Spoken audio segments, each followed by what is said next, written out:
Alors, dans ce partiel de réactivité, on s'est intéressé tout d'abord à la molécule de H2S et plus particulièrement à son diagramme d'orbital moléculaire. Et on vous demandait en premier lieu de donner la configuration électronique du soufre et celui de l'atome d'hydrogène dans leur état fondamental. Donc, pour le soufre, on est en 1s2, 2s2, 2p6, 3s2, 3p4. Alors, certains d'entre vous ont confondu avec le silicium. Ne confondez pas le soufre et le silicium. Hein. S6, ça sera en 3p2. Alors que le soufre, il sera en 3p4. L'hydrogène, il est lui en 1s1. Ensuite, on nous demandait de construire le diagramme d'orbital moléculaire du premier fragment, qui est du coup le fragment H2. Donc pour ça, on a du coup deux orbitales 1s, qui sont les orbitales de valence de l'hydrogène, qui vont venir interagir pour former une orbitale liante et une orbitale antiliante. Je vous rappelle que l'orbitale antiliante est plus haute que n'est la stabilisation de l'orbitale liante. Et donc ici, on vous disait qu'on avait OF1, ici on a OF2. Et si on les représente, donc ici on a la combinaison du coup liante de deux orbitales S, ici on a la combinaison antiliante des deux orbitales S. Ensuite, on vous demandait pour le fragment 2, cette fois-ci le soufre, d'indiquer les 4 orbitales à considérer en les nommant et en les représentant. Alors du coup pour le soufre, on regarde les orbitales de valence, donc le N le plus grand et les sous-couches incomplètes. Donc ici 3s2, 3p4. Donc l'orbitale 3s, elle est sphérique. Et les orbitales 3p, il y en a 2. Alors le système d'axes qu'on vous donnait dans l'énoncé, il fallait bien entendu le respecter. Donc ici, l'axe Y était l'axe horizontal, l'axe X était perpendiculaire au plan de la feuille, tandis que l'axe vertical, c'était l'axe Z. Voilà. Donc une fois qu'on a fait ça, il reste à regarder les symétries pour regarder quelles orbitales vont interagir entre elles. Donc pour ça, il fallait du coup compléter le tableau en disant si c'était symétrique ou si c'était antisymétrique. Donc on va commencer du coup par OF1 et OF2 par rapport aux deux plans de la molécule. Donc le plan XOZ qui est le plan du coup qui est orthogonal au tableau. Donc, si je représente la molécule, on a le plan du coup XOZ qui est orthogonal au tableau. Il faut regarder pour chacune de ces orbitales si c'est symétrique ou antisymétrique.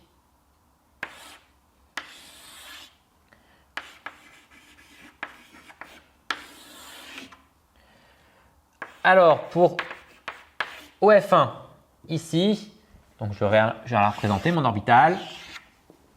Par rapport à mon plan qui est orthogonal, cette orbitale-là est symétrique de cette orbitale-là, donc je suis symétrique. OF2, qui est comme ça. On voit ici que le signe moins se reflète sur le signe plus, donc je suis antisymétrique.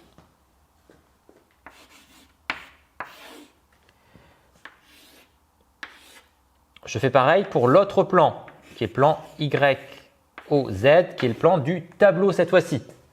Si je prends le plan du tableau, ma première orbitale, l'OF1, elle est symétrique.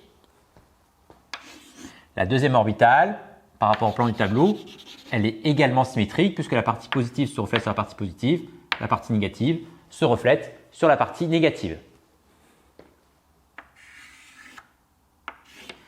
Maintenant, restent les orbitales du coup du soufre.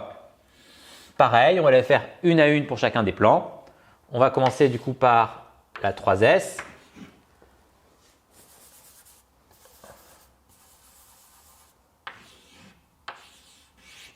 Alors le plan ici, qui est orthogonal au tableau, vient couper la 3s en deux. Elle se reflète sur elle-même, donc c'est symétrique. Le plan du tableau, pareil, va couper la 3s en deux et donc ce sera symétrique. Maintenant, on va faire les autres orbitales P. On va commencer par la 3pY.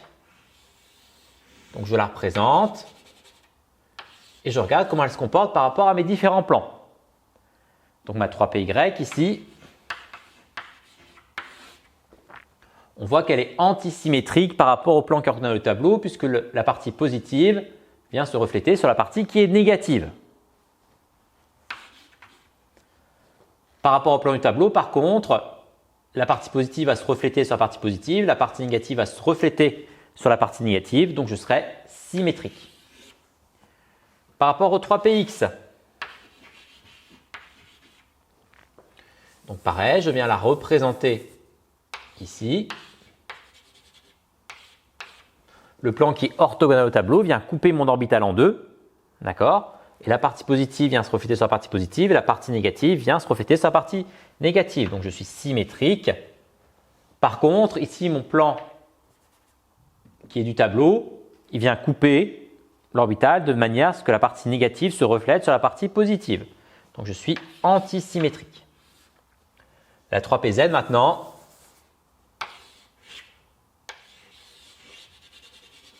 Et donc là, je suis deux fois symétrique, puisqu'à chaque fois, la partie positive vient se refléter sur la partie positive et la partie négative sur la partie négative. Donc, si je viens regarder quels sont les orbitales qui vont interagir ensemble, eh bien, je me retrouve avec trois orbitales qui sont doublement symétriques, qui sont OF1, 3S et 3PZ. Donc, je vais avoir une interaction à trois orbitales.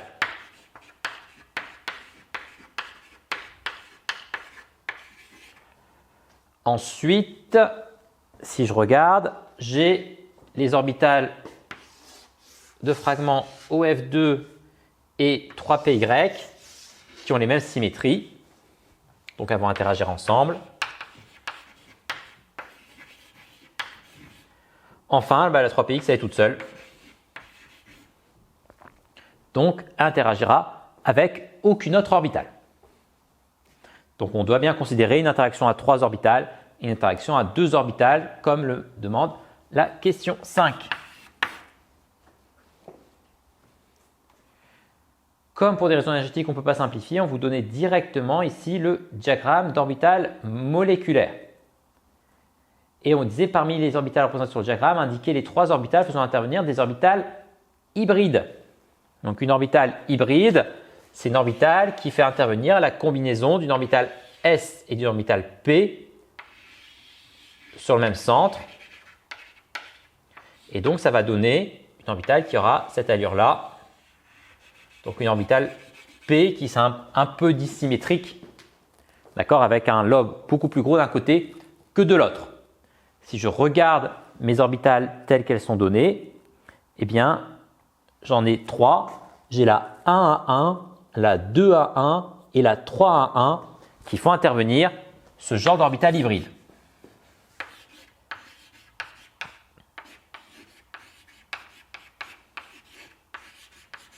Donc ça, c'est une question qui a été en général mal traitée.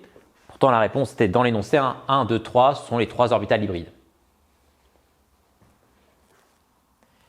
Alors, parmi ces trois, laquelle est liante, laquelle est quasi-liante, laquelle est anti-liante. Donc, pour ça, je vais les représenter. Je vais analyser les recouvrements.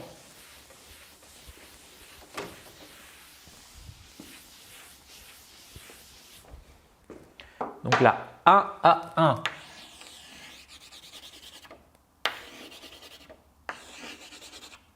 C'est celle-ci. La 2 à 1, c'est celle-ci.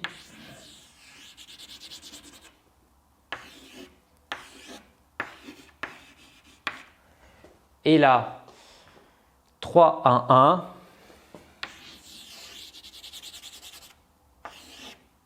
c'est celle-ci.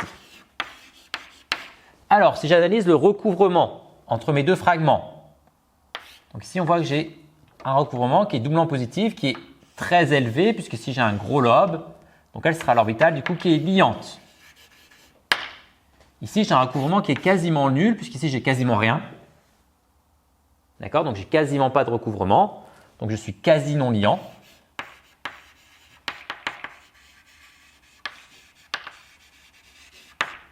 Ici, par contre, vous voyez, j'ai un gros lobe négatif qui vient interagir avec deux lobes positifs.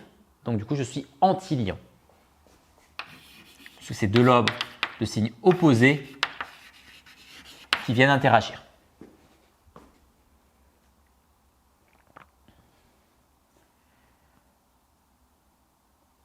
Vous demandez ensuite de donner le nombre d'électrons de H2S.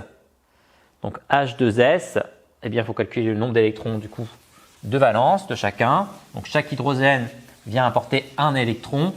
Le sous vient apporter 6 électrons. Donc au total, j'ai 8 électrons de valence. Donc là, c'était pour la question numéro 7.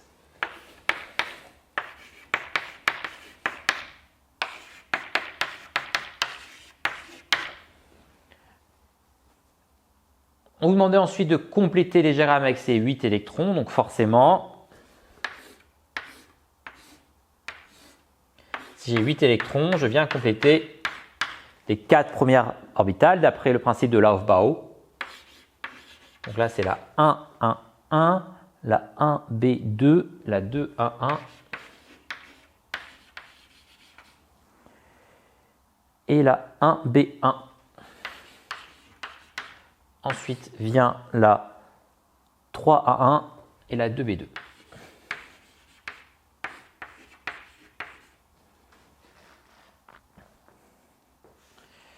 Donc la HO du coup, c'est l'orbitale la plus haute occupée. La BV, c'est l'orbitale la plus basse vacante. Identifier parmi les OM restantes lesquelles sont liantes, lesquelles sont non liantes, lesquelles sont anti-liantes. Bon, elle, on a déjà dit qu'elle était liante. Maintenant, la 1B2. Donc, si on regarde la 1B2,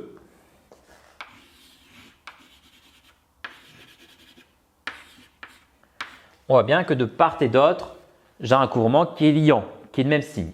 Donc, elle est du coup liante. La 2A1, on l'a déjà traitée. La 1B1, elle est toute seule. Donc, elle est non liante. La 3-1-1, donc la 3-1 on l'a déjà faite.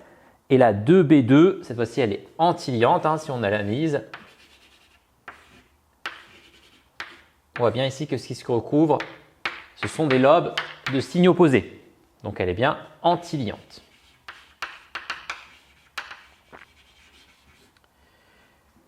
Donc si je trace du coup la structure de Lewis et que je compare au remplissage des orbitales moléculaires. Donc, la structure de Lewis, c'est la suivante. Et si on compare à la théorie des orbitales moléculaires, ici on voit qu'on a du coup deux orbitales liantes et on a bien deux liaisons.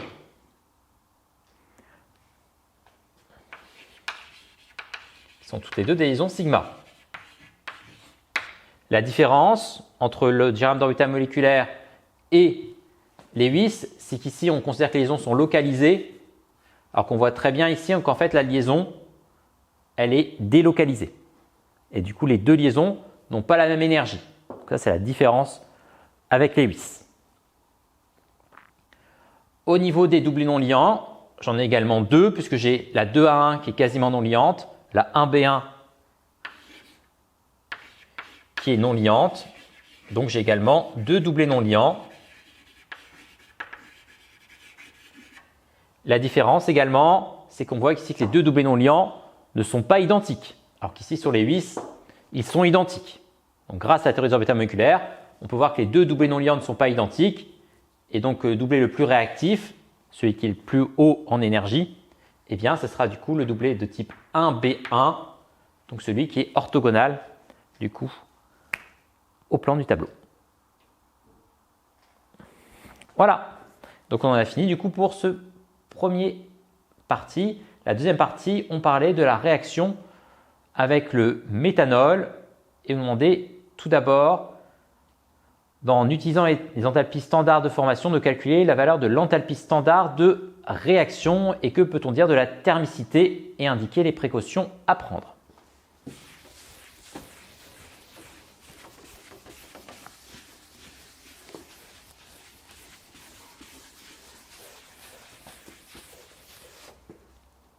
Alors, tout d'abord, pour calculer du coup l'enthalpie standard, on va utiliser du coup la loi de Hess. Et donc l'enthalpie standard de réaction, c'est l'enthalpie standard de formation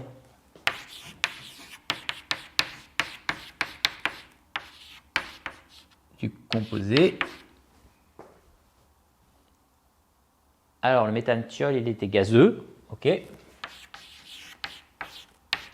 Plus l'enthalpie de formation de l'eau.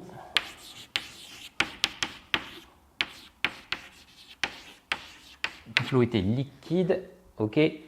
Moins l'enthalpie de formation du méthanol, moins, puisque le coefficient stoichiométrique ici est de -1, enfin le nombre stoichiométrique algébrique est de -1.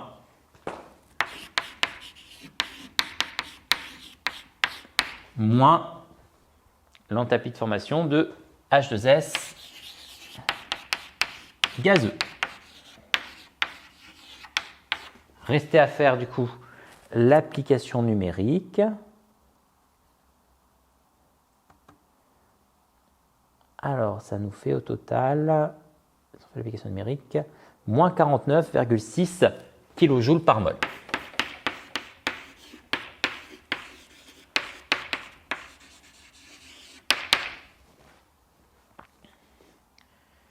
Donc ici, on a donc une réaction pour laquelle l'enthalpie standard de réaction est négative. Donc c'est une réaction du coup qui est exothermique. Donc il va libérer de la chaleur. Et donc si c'est exothermique, il faut donc penser à refroidir le milieu pour éviter que la réaction s'emballe. En effet, plus le milieu va chauffer, plus la réaction ira rapidement. D'accord ? Et on risque du coup d'avoir un emballement de la réaction. Plus elle va rapidement, plus ça va chauffer et à un moment, ça va exploser. Donc il faut bien penser à chaque fois, dès qu'on a des réactions exothermiques, à refroidir le milieu. Voilà. À l'inverse, si la réaction elle est endothermique, dans ce cas, il faut penser à chauffer, parce que sinon ça va diminuer, ça va diminuer, ça va diminuer. À un moment, ça va geler et la réaction va plus se faire. Ensuite, on vous demandait de compléter un cycle thermodynamique qui était déjà donné du coup dans l'énoncé. On ne vous demandait pas de l'inventer. Donc là, il faut bien à chaque fois regarder le cycle thermodynamique pour voir ce qui s'est passé pour chacune des étapes. Alors, je vais juste le recopier brièvement. Donc, si on complète ce diagramme, ici tout d'abord, on voit qu'il manquait un coefficient stoichiométrique ici. Donc, il faut compter le nombre d'atomes d'oxygène de part et d'autre. Ici, j'en ai 1. Ici, j'en ai 2, 3, 4. Donc, il m'en manque 3. Donc, ici, il fallait mettre 3,5. Ensuite, il faut analyser la transformation qui permet de passer d'ici à ici. Donc, on a une combustion. Ici, comme coefficient stoichiométrique, devant le combustible, il vaut 1. On a une fois la combustion. Donc, on a une fois l'enthalpie de combustion, du coup, du méthanol. Maintenant, ici, quand je passe d'ici à ici, donc le CO2 est resté constant, le H2S gazeux est resté constant. La seule chose, c'est qu'une seule des deux molécules d'eau s'est vaporisée. Vous voyez ici, parmi le 2H2O, j'en ai un qui s'est vaporisé, un qui n'a pas bougé. Donc, j'ai fait qu'une seule fois la vaporisation de l'eau.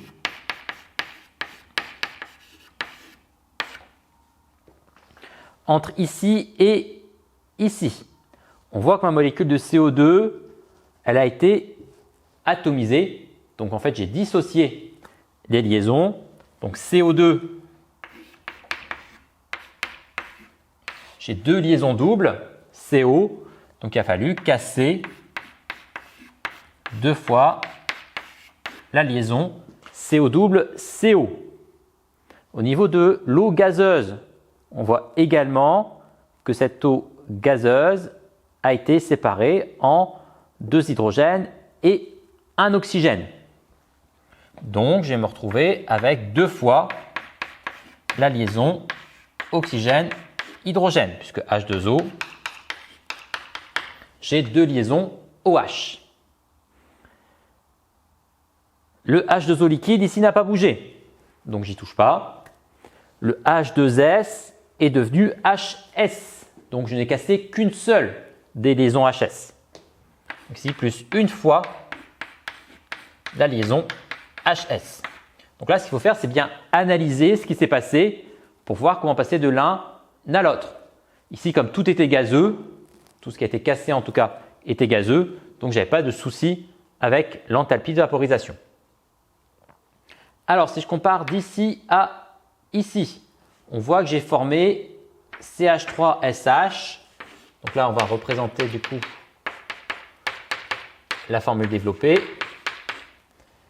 Alors, ici, j'ai mon carbone, j'ai 3 hydrogènes. Donc, j'ai formé ces 3 liaisons-là. Donc ici, j'ai fait moins 3 fois l'enthalpie de dissociation de la liaison CH.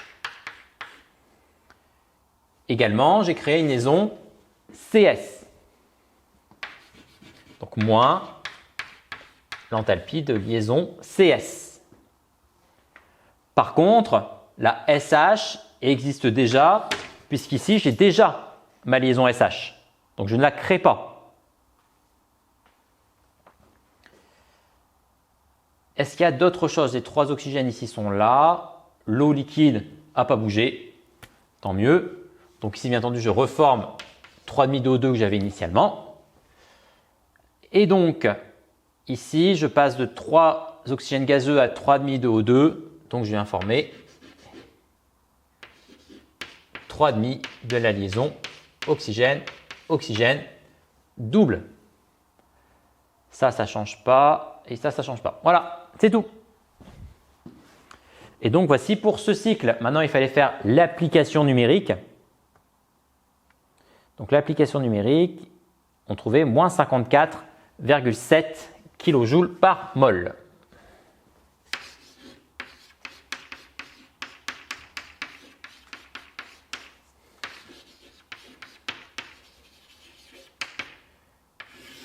Toujours pareil avec les énergies de liaison, on trouve un résultat, mais un résultat qui est approximatif. Donc, on trouve moins 54,7 par rapport à moins 49,6. Puisqu'ici, on prend des énergies moyennes qui ne correspondent pas du coup forcément à l'énergie réelle de la liaison. Et donc, on en a terminé pour cette partie. Et on retourne du coup en chimie réactivité pour la partie suivante.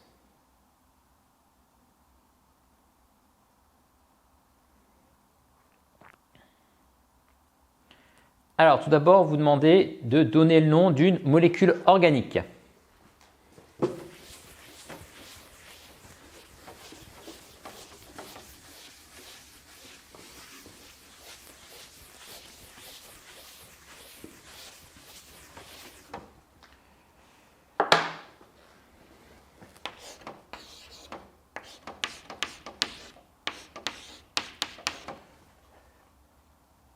Donc, la fonction principale, c'est la fonction d'acide carboxylique. Donc, c'est de là où on va commencer à numéroter. Donc, je me retrouve avec le 2-chloro,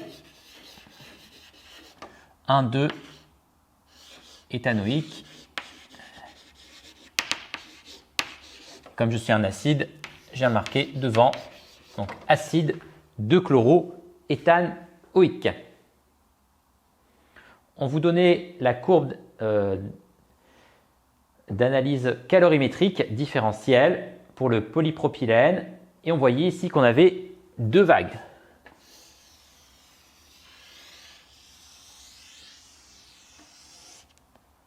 Donc tout d'abord, ici du coup, comment il y a une vague qui est négative, je vais avoir une réaction qui est exothermique.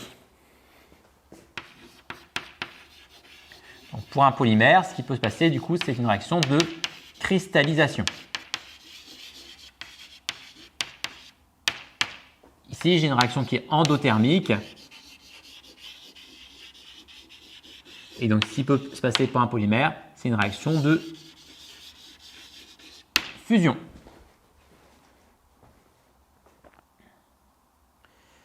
On vous donnait ensuite, dans le corps humain, la production d'H2S. On vous dit que ça se faisait à partir de la cystéine, de la vitamine B6, qui est catalysée par le fer. Et ça donne l'intermédiaire suivant. Alors, je vais juste le recopier brièvement.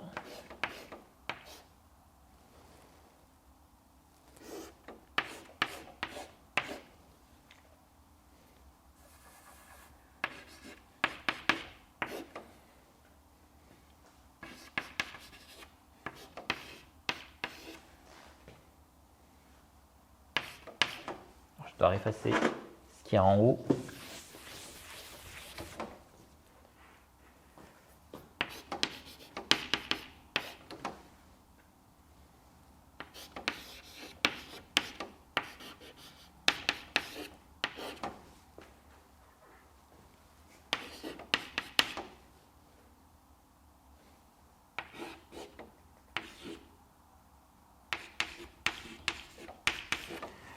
Voilà.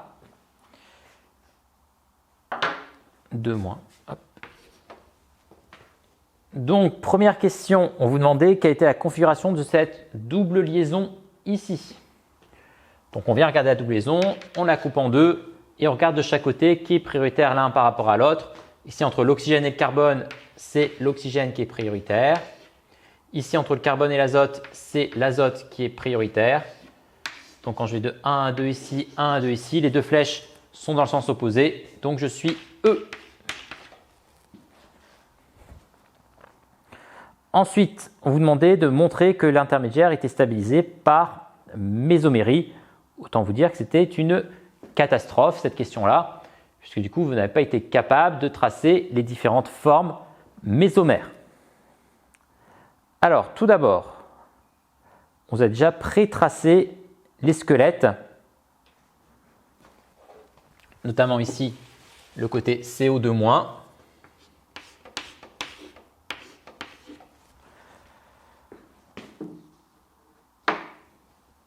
Voilà. Alors, je vais effacer ici.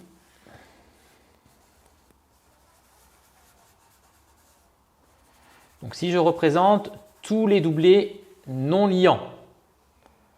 Donc, ici, déjà, j'ai mes doublés non liants. Ici, donc, pour le soufre, j'ai également des doublés non liants. On va mettre là, SH. Hop. Ici, pour l'azote, j'ai un doublé non liant. Ici, j'en ai 3 au taux d'oxygène chargé moins. Ici, sur l'azote, j'en ai un également. Et donc là, il faut voir quels enchaînements, soit pi sigma pi, soit n sigma pi, j'ai dans ma molécule pour pouvoir stabiliser l'intégralité du coup de la molécule. Voilà, j'ai oublié un carbone, excusez-moi. Hop, il y en a un. Hop là. Voilà. Donc, si on veut venir stabiliser le carbocation ici, il faut pouvoir apporter des électrons par mésomérie. Donc, la première manière du coup d'apporter des électrons par mésomérie, ici on voit bien que ça va être l'azote qui va venir donner son doublé ici pour rajouter des électrons à ce carbone qui est déficitaire. Forcément, si vous n'avez pas trouvé cette première mésomérie, vous ne pouvez pas trouver les autres.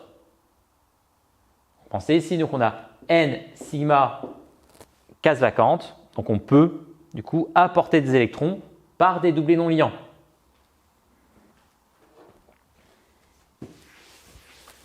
Donc ça va donner quoi?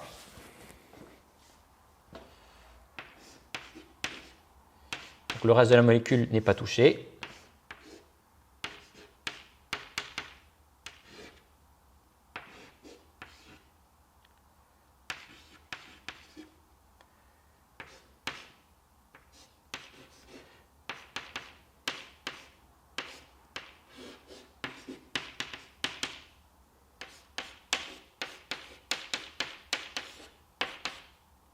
Et donc ma charge plus, cette fois-ci, elle va être portée par l'azote, puisque c'est lui qui a donné un électron, donc il en a perdu un dans l'affaire. Ensuite, on vient regarder, est-ce que je peux délocaliser du coup pour donner à nouveau des électrons qu'il a perdus? Alors oui, puisqu'ici j'ai une double liaison, donc je peux tout simplement venir délocaliser comme ceci. Je suis obligé de faire partir la doublison ici puisque l'azote ne peut pas avoir 5 liaisons autour de lui. Il est obligé de respecter l'octet. Donc au final, je vais me retrouver avec mon cycle à 6, lui, il n'a pas bougé.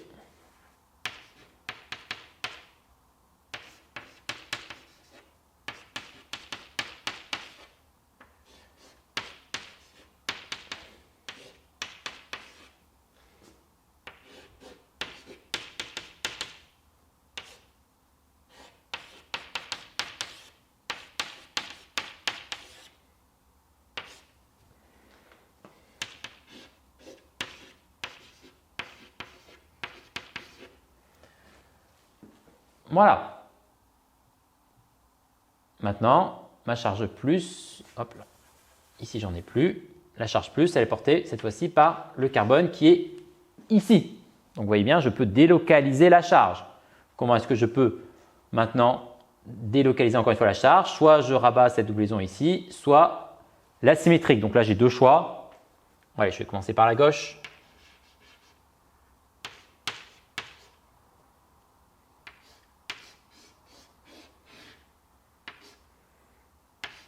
Le reste de la molécule, elle, ne va pas bouger.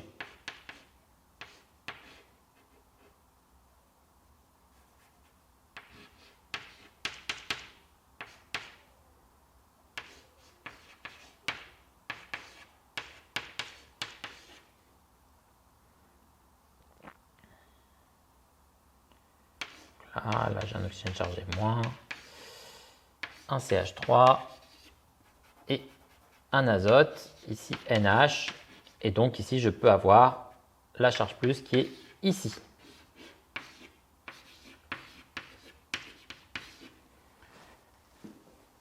Encore une fois, je peux délocaliser puisqu'ici je peux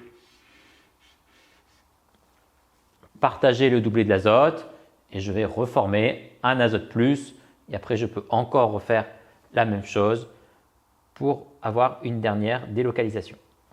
On en demandait combien au total? 1, 2, 3, 4, 5, 6. 1, 2, 3, 4 et encore 2.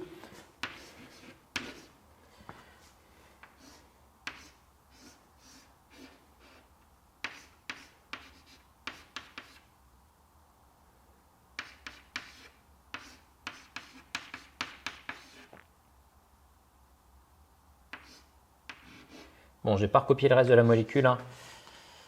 C'était déjà recopié dans l'énoncé. Et la dernière, du coup. Alors, ce que je peux faire.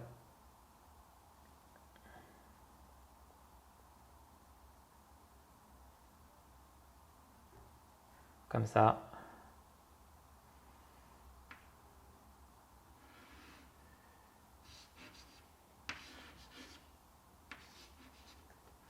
Je vais tourner mes électrons dans mon cycle.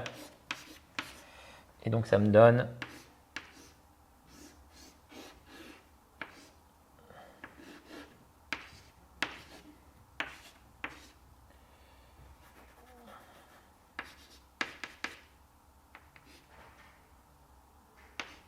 un doublé sur l'azote, la doublison là, et donc le carbocation juste ici. Et voilà.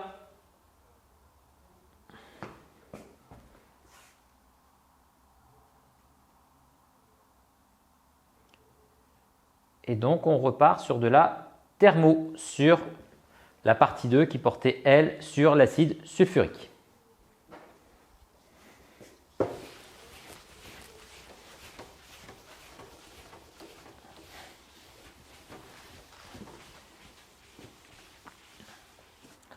Alors, vous demandez tout d'abord de donner l'équation de formation de l'acide sulfurique.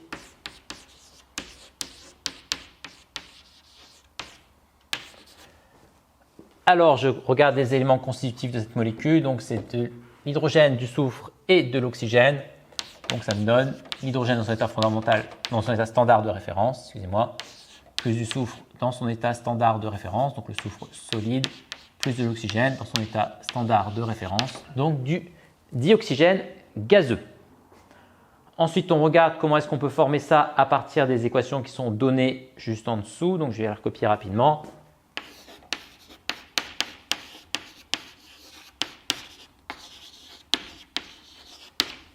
Donc on formait du SO2 aqueux, excusez-moi.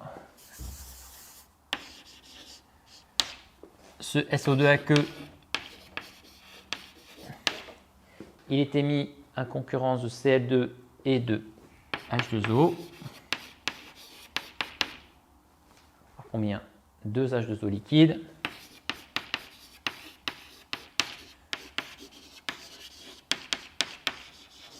Pour donner H2SO4 aqueux plus 2HCl aqueux. Ensuite, on avait un demi de Cl2 plus un demi de H2.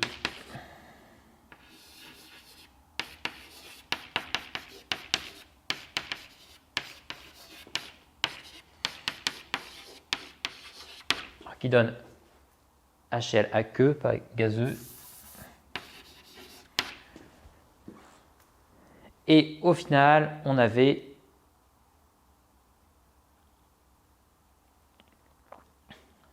H2 plus 1,5 de O2 donne H2O.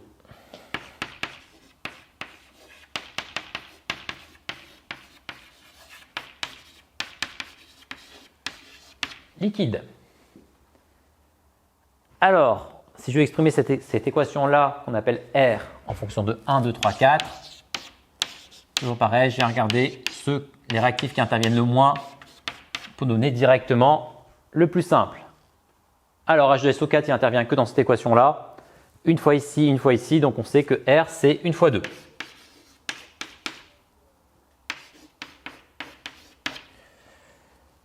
Ensuite, le soufre il intervient que ici et ici. On sait que c'est une fois 1.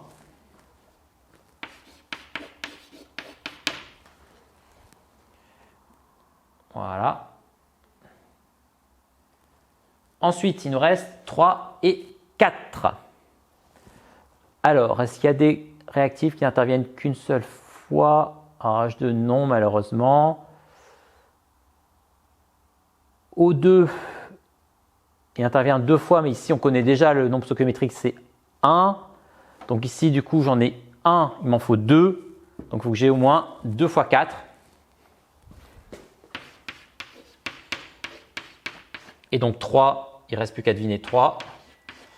Alors 3, du coup, comment est-ce que je peux m'en débarrasser? Donc le Cl2, il intervient que 2 fois. Alors ici, je sais que j'ai une fois du Cl2, donc il faut que je m'en débarrasse.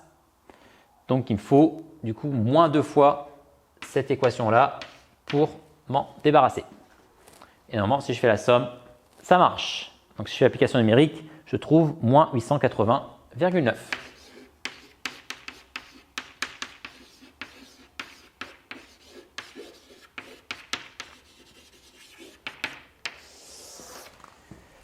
Voilà, donc pensez-y toujours, regardez ceux qui interviennent le moins pour du coup se débarrasser au fur et à mesure des équations. Puis après, là, comme la 3, on n'avait pas le choix, on était obligé de raisonner pour trouver le dernier coefficient. On repart sur un peu d'orga. Alors, on vous donnait tout d'abord un alcène et on vous demandait son nom. Et là, ça vous a posé des difficultés.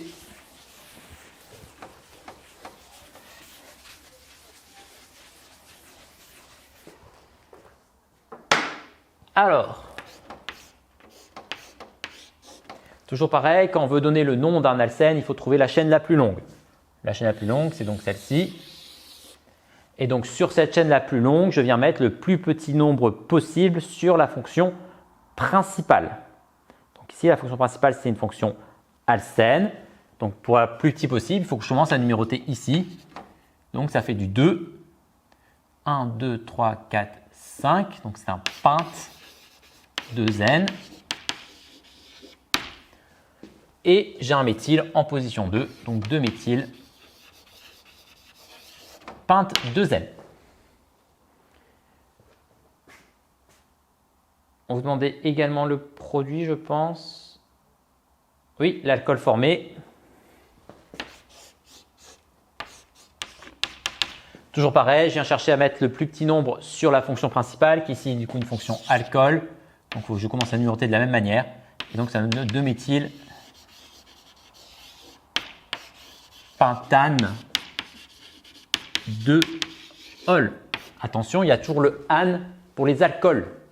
Ce n'est pas pinte 2 ol, c'est pentane 2 ol. L'hydratation du S3-méthylcyclohexane donne deux produits. On vous demande de représenter le réactif de départ. Donc déjà, on dit que c'est un cyclohexène. Voilà.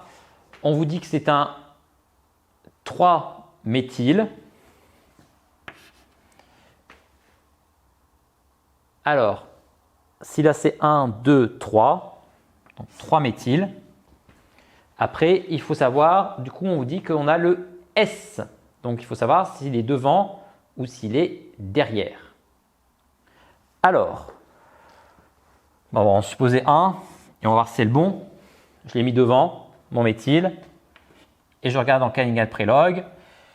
Alors, il faut faire mon arbre. Là, je n'ai pas le choix. Donc, carbone, carbone, carbone, égalité. Par contre, l'hydrogène qui est derrière, lui sera numéro 4. Donc, mon CH3 sera numéro 3. Ici, j'ai un carbone, il y a 2 hydrogènes. Ici, j'ai un carbone qui est un carbone fantôme. Donc, lui sera numéro 1 et lui sera numéro 2 en Cannigal Prelog. Alors, 1, 2, 3, je tourne dans le sens S et on me demandait le R. C'est ça. Ah, on me demandait le S. Voilà, c'est le bon.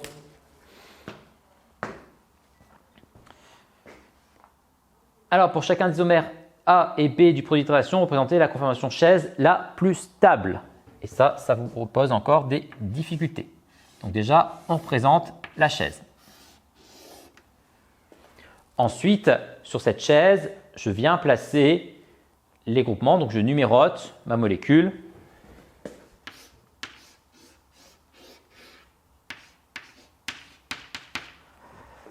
OH ici. 1, 2, 3, 4, 5, 6. Je fais pareil.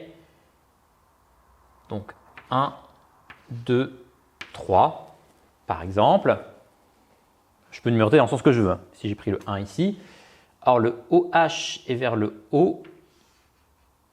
Donc je mets mon OH vers le haut. Là, je vois tout de suite que ça ne va pas aller du tout. Puisque du coup, ici, mon OH n'est pas en équatorial. Donc ça ne va pas aller. Donc je n'ai pas numéroté 1, 2, 3 comme ça. Mais j'ai plutôt numéroté comme ça. 1, 2, 3. Et là, du coup, mon OH, il sera bien vers le haut, mais il sera en équatorial. Ça me va mieux. Alors pour le numéro 3, pareil. Alors mon CH3 est vers le haut. Ça tombe bien, il est également en équatorial. Ça pour la technique. Donc on numérote, si ça ne marche pas, on décale d'un cran, et là ça va marcher. Alors pour l'isomère B, on adopte la même technique. Lui, il est derrière. Lui, il est devant. Donc, je numérote. Pareil. 1, 2, 3, 4, 5, 6. Alors, bon, j'ai déjà fait l'erreur tout à l'heure. Je vais numéroter 1 ici. 2, 3, 4, 5, 6. Alors, le OH ici est vers le haut, donc il n'a pas changé, il est là. Et ici, mon méthyle, il est vers le bas, donc il est là. Et donc là, les deux sont en équatorial, c'est bien le plus stable. Attention, pensez à numéroter dans le même sens. D'accord, ici, j'ai numéroté dans le sens horaire, donc ici, je viens numéroter dans le sens horaire. Donc 1, 2, 3, 4, 5, 6. Là, pareil, 1, 2, 3, 4, 5, 6. Ne mettez pas sur des carbones aléatoires comme j'ai pu voir en corrigeant les copies. On vous demandait ensuite de classer des carbocations par ordre de stabilité. Alors, on avait 3 carbocations à vous proposer.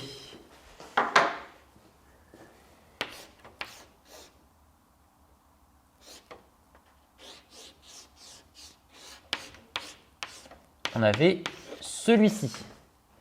On avait le même, mais décalé d'un cran.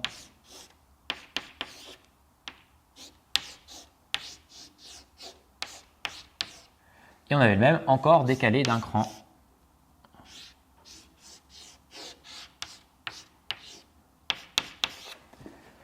Et on vient regarder, toujours pareil, pour la stabilité, est-ce qu'il y a des effets mésomères, est-ce qu'il y a des effets inductifs. Alors ici, du coup, on a des effets mésomères donneurs, des effets inductifs donneurs, donc celui-ci, ça va être le plus stable. Ici, je n'ai que des effets inductifs et je n'ai pas d'effet mésomère. Attention, les effets mésomères ne se téléportent pas. Je ne peux pas faire ça. D'accord? Ça ne saute pas d'un carbone à un autre, ça va forcément vers un voisin. Donc ici, il n'y a pas d'effet mésomère. Ici, j'ai juste un petit effet inductif, beaucoup moindre qu'ici. Donc le plus stable, ça va être lui, puisqu'il y a plus d'effet inductif que celui qui est tout là-bas. Donc lui en numéro 1, lui en numéro 2 et lui en numéro 3 par ordre de stabilité décroissante. Le plus stable, milieu, le moins stable.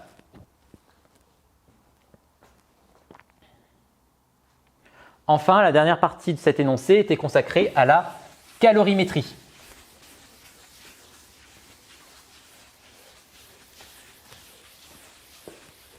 Alors, la calorimétrie a été ratée dans la plupart des copies. Donc, brièvement, on m'a demandé de calculer les quantités de matière. Donc, on dit qu'on a introduit un volume de 5 ml d'acide chlorhydrique à 90% en masse dans de l'eau distillée pour obtenir finalement un volume total de 100 ml. Donc, la quantité de matière, du coup, on dit qu'on a 5 ml.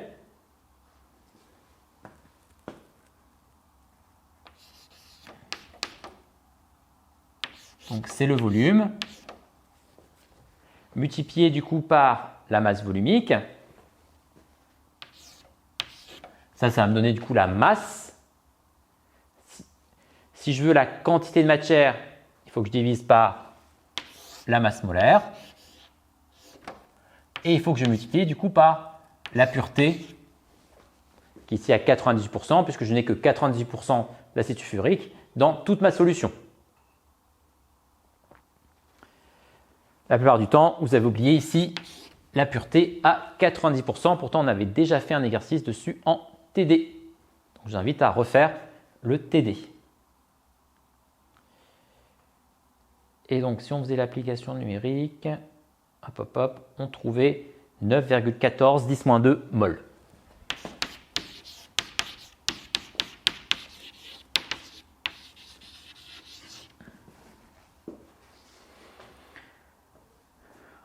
Ensuite, on vous demandait d'en déduire la concentration. Donc la concentration, c'est la quantité de matière divisée par le volume. Ici, le volume est de 100 ml. Et donc, ça faisait du 9,14 10-1 mol par litre.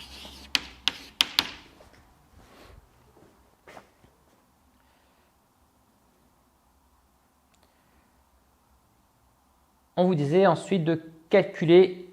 Ça, c'est toujours la question 1. Donc, la question 2, on vous demandait de calculer l'élévation de température en négligeant les pertes thermiques. Donc, vous donnez la capacité thermique de la solution.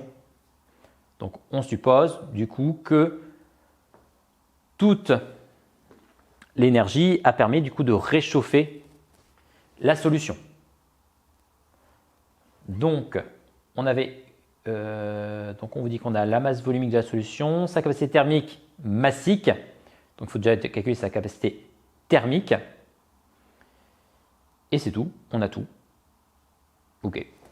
Donc, tout ce qui est libéré par la réaction chimique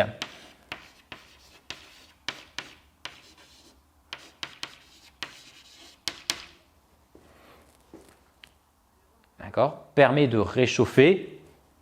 Donc, c'est moins la capacité de la solution. Donc, la masse de la solution, donc ici, on sait qu'on a 100 ml et on vous donne la capacité thermique. Donc, le volume fois la masse volumique fois la capacité massique fois la variation de température. Donc ce qu'on cherche ici, c'est la variation de température. C'est moins l'enthalpie de réaction fois la quantité de matière divisé par le volume fois la masse volumique fois la capacité thermique de la solution. Alors, donc, θRH, donc ça fait 84 10 puissance 3. La quantité de matière, 9,14 10-2. Le volume de la solution, hop, c'est 100 ml, donc 110-3.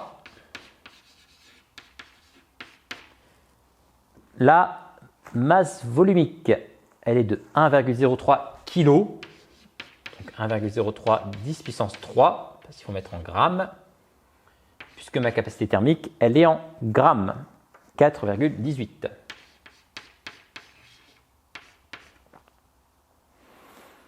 Alors, ça nous fait combien tout ça? Donc, j'ai dit 84 10 puissance 3, que multiplie 9,14 10-2, que divise 110-3, que multiplie 1,03 10 puissance 3, que multiplie 4,18. Et donc, ça me fait 17,8 degrés Celsius. Ou Kelvin, hein, comme vous voulez. C'est la même chose pour les variations de température. Pourquoi est-ce qu'on ne verse jamais de l'eau dans de l'acide, mais qu'on verse plutôt l'acide dans l'eau? C'est qu'on voit qu'ici, dans 100 ml, j'ai déjà 17 degrés d'augmentation de température. Donc, si ma réaction se faisait dans un plus petit volume, dans ce cas-là, ici, le volume au dénominateur serait plus petit. Imaginons que je le fasse dans 10 ml. Dans ce cas-là, ça me donnerait 178 degrés Celsius d'augmentation de température. Donc l'eau, elle s'évaporerait directement. Alors que j'ai mis que 5 ml. Hein. Donc j'ai mis 5 ml dans 10 ml, ça fait évaporer l'eau. Forcément, si l'eau s'évapore, ça va créer des bulles et hop, ça va éclabousser totalement, comme était figuré sur la figure. Donc on verse toujours l'eau dans l'acide pour éviter du coup de faire bouillir l'eau et donc créer des projections. Donc toujours mettre de l'eau, un grand volume d'eau et mettre l'acide. Jamais l'acide et je viens rajouter l'eau. C'est le contraire de ce qu'on fait d'habitude hein, quand on fait des dilutions. Ici, si on fait des dilutions d'acide, on met toujours un grand volume d'eau et on vient rajouter l'acide dedans pour éviter les trop grandes augmentations de température. Et voilà, du coup, ça conclut cette correction.